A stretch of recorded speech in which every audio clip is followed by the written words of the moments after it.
So isn't it nice when Easter coincides with spring in Maine? Sort of, anyway.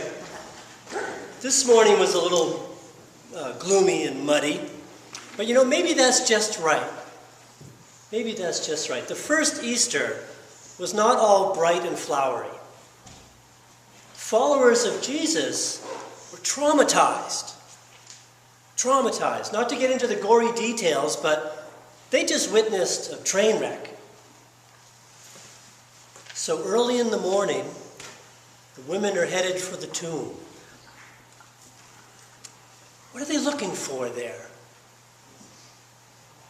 Well, a body, I guess. And an opportunity to fulfill a duty. See, there's traditions and rituals about preparing for burial.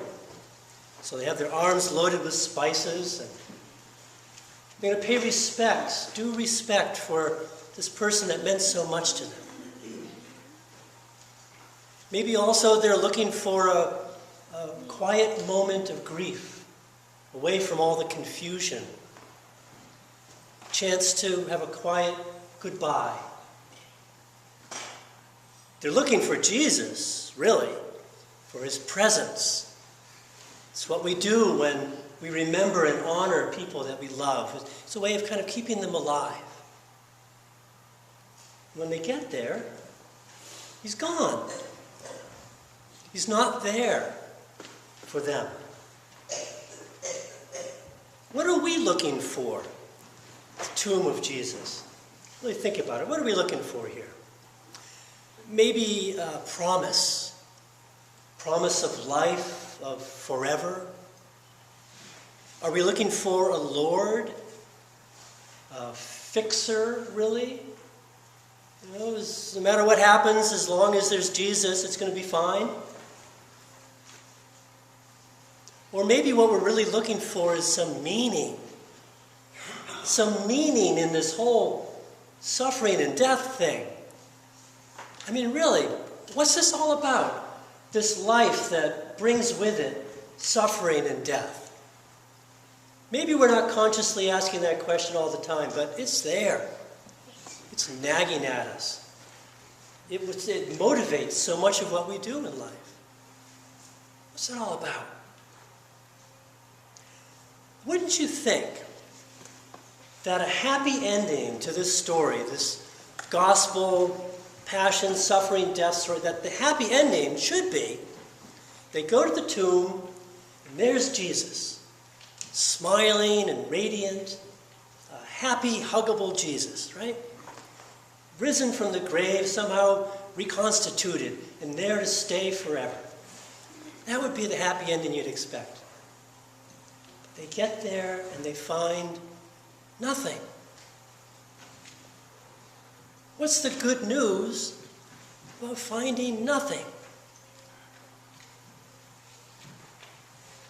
We're always looking in the wrong places. Looking for love in all the wrong places. Isn't that a song? Should be, right? Always looking in the wrong places. One day, Sam came across his friend Ella, who was walking around in little circles staring at the ground. So Sam said, "Ella, what are you looking for?" Ella said, "I lost my car keys." Sam said, "That's not good. Let me help you look." "So do you think this is the last place where you remembered having your car keys?" Ella said, "Oh no, I'm quite sure that I was nowhere near here when I lost my car keys." "Well, okay, Ella, why are we looking here then?" "Because here has the best light."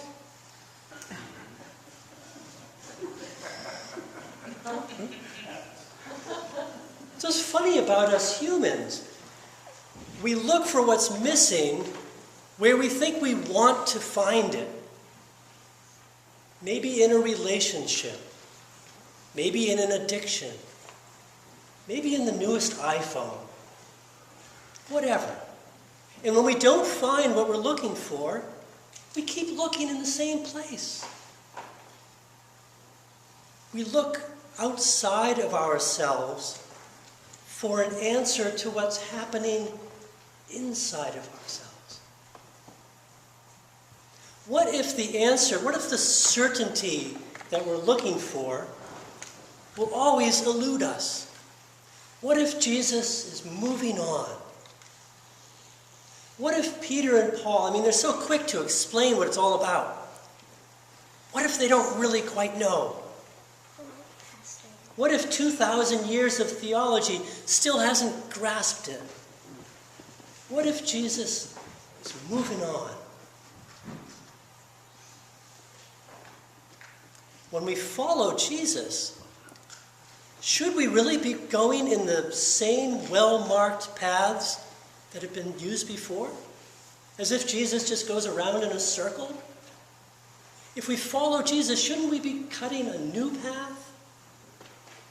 And if so, if following Jesus means entering new territory with new ideas, then don't we really need each other to help find those ways? Don't we really need an honest and sharing community to survive walking that path? Once upon a time, there was a village where no one knew how to make fire. So it got pretty cold and very dark, and the food was terrible. But they didn't really know what they were missing until one day this guy showed up, and he said, "Gather around, everyone. I got something to show you." And he took out a tin box, opened the box, and took out a flint and a steel and a little ball of lint. He struck the flint, made a spark, started a fire. Showed them how to tend the fire. In no time, everyone was staying up late, gathered around their warm hearth, eating good food. Very happy days, except for the elders of the village. They got together and one said, "Look at this, the whole world is running after this fool. No one's paying attention to us anymore." Another one said, "It's true, that's all my wife will talk about." Another one said, "Yeah, my kids are running after him all the time. Something must be done." So they came up with a brilliant plan. They set a trap so that the fire maker looked like he'd committed a really grievous crime. And even though he was innocent, they set it up so well that there were no witnesses to prove that he was innocent. So they said, "By our law, he must die." They put him to death. And then they took the tin box and the flint and steel and the ball of lint, and they put it in a glass case with a gilt frame and built a temple around it made of cold stone. And they even wrote up legends about the fire maker and that maybe someday he might come back. And so the people forgot that they already knew how to make fire.